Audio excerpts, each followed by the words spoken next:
Ang pag-ibig ay matiyaga at magandang loob, hindi maiinggitin,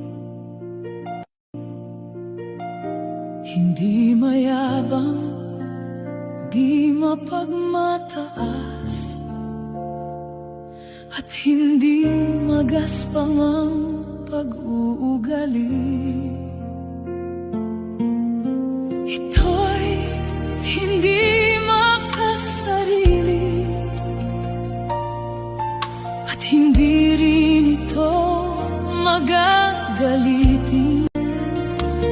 Di mapagtanim ng galit sa kapwa, gawaing masama'y di kinatutuwa.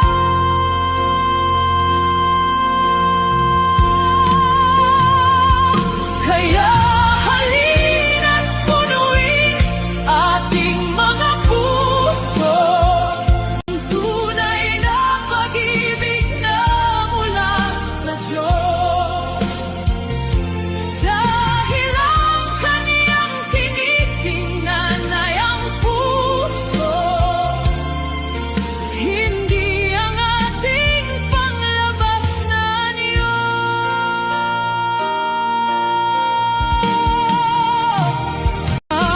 Pag-ibig, katotohanay, ikinagagalak, mapagtiwala, mapagpatawad, puno ng pag-asa, at ito ay mapagtiis hanggang wakas.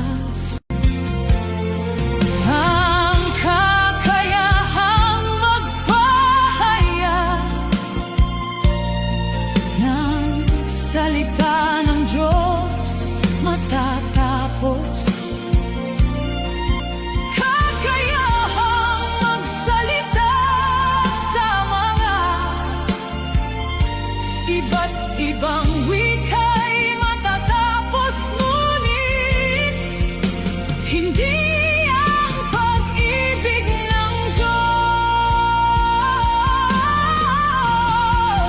Kaya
kaya